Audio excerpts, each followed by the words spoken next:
இணையவழி விளையாட்டு மேம்பாடு மற்றும் ஒழுங்குமுறை சட்ட மசோதா 2025 முக்கிய அம்சங்களில் சரியானது எது? ஆப்ஷன் ஏ பாருங்க, இணையவழி விளையாட்டை நடத்தினால் 3 ஆண்டுகள் வரை சிறை நிற்கு. அதாவது இப்போ மக்களவையில இணையவழி விளையாட்டுகளை மேம்படுத்துறது, அதுல ஏதேனும் குற்றங்கள் செய்யறாங்கன்னா அவங்களுக்கு என்ன தண்டனை பண்ணணும் அப்படின்னு சொல்லிட்டு ஒழுங்குமுறைப்படுத்துவதற்கான சட்ட மசோதாவானது அறிமுகம் பண்ணிருக்காங்க. இந்த மசோதால உள்ள சிறப்பு அம்சங்கள் என்ன, அதுல சரியானது என்ன அப்படின்னு பார்த்தோம்னா, இணையவழி விளையாட்டுகளை நடத்துறாங்க அப்படின்னா அந்த நிறுவனங்களுக்கு 3 ஆண்டுகளுக்கு வரைக்கும் சிறை தண்டனை விதிக்கப்படும் சொல்லிட்டு தெரிவிச்சிருக்காங்க.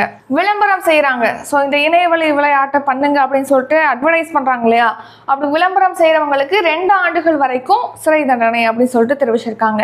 அடுத்து 3வது பாருங்க, மறுபடியும் அதே குற்றத்தை செய்யறாங்க, ஏற்கனவே இந்த விஷயத்த செஞ்சிருக்காங்க, மறுபடியும் அதே குற்றத்தை செய்யறாங்க அப்படின்னா அவங்களுக்கு 2 கோடி வரைக்கும் அபராதம் விதிக்கப்படும் அப்படின்னு சொல்லிட்டு தெரிவிச்சிருக்காங்க இந்த மசோதால. ஸோ எல்லாமே கரெக்ட் தான். ஆப்ஷன் டி அனைத்துமே சரி. ஸோ இணையவழி விளையாட்டுகள்ல பாத்தீங்கன்னா அந்த காசு கட்டி அதுல காசு இழந்து பணத்தை இழந்து கடைசியில தற்கொலை பண்ணிக்கிறாங்க. ஸோ ஏழைகள் அதிகமாக அதனால பாதிக்கப்படுறாங்க. அதை ஒழுங்குபடுத்தணும் அப்படிங்கிறதுக்காக இணையவழி விளையாட்டு மேம்பாடு மற்றும் ஒழுங்குமுறை சட்ட மசோதா 2025 மக்களவையில் அறிமுகப்படுத்தப்பட்டு இப்போ நிறைவேற்றப்பட்டிருக்கு. இதை அறிமுகப்படுத்தினவர் மத்திய அமைச்சர் அஸ்வினி வைஷ்ணவ். இதோட நோக்கம் என்னன்னா, நிறைய நிதி மோசடிகளானது நடக்குது, பணத்தை கட்டுறது, இந்த மாதிரி நிறைய நிதி மோசடிகள் நடக்குது, பண பரிவர்த்தனை குற்றங்கள் நடக்குது, மக்கள் அவங்களுடைய பணத்தை இழக்கிறாங்க, நிதி இழப்பு இதெல்லாம் நடக்குது. ஸோ இதை தடுக்கணும் அப்படிங்கிற நோக்கத்துக்காக தான் இந்த மசோதா இப்போ இன்ட்ரடியூஸ் பண்ணி மக்களவையில் நிறைவேற்றப்பட்டிருக்கு. இதுல உள்ள முக்கியமான அம்சங்கள் என்ன அப்படின்னா, இணையவழி விளையாட்டை நடத்தக்கூடிய ஒரு தனிநபரோ அல்லது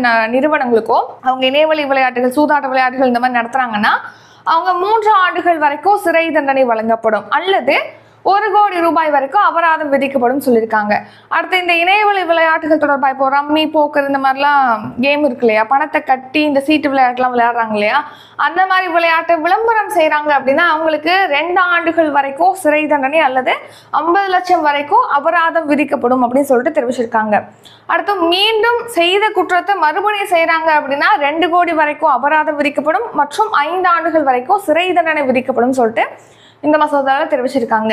இந்த மசோதா நடைமுறைக்கு வருதுன்னா எதுல தாக்கம் ஏற்படும் அப்படின்னா, இப்போ இந்தியாவில் பார்த்தீங்கன்னா இணையவழி விளையாட்டுத்துறை அப்படிங்கிறது 2 லட்சம் கோடி மதிப்பிலான ஒரு துறையாக இருக்கு. இப்போ இது கொண்டு வர்றதுனால அந்த எக்கனாமி லெவலில் அந்த மதிப்பு குறையும் அப்படின்னு சொல்லிட்டு தெரிவிக்கிறாங்க. பெரிய பாதிப்பு அப்படிங்கிறது ஏற்படும் சொல்லியிருக்காங்க.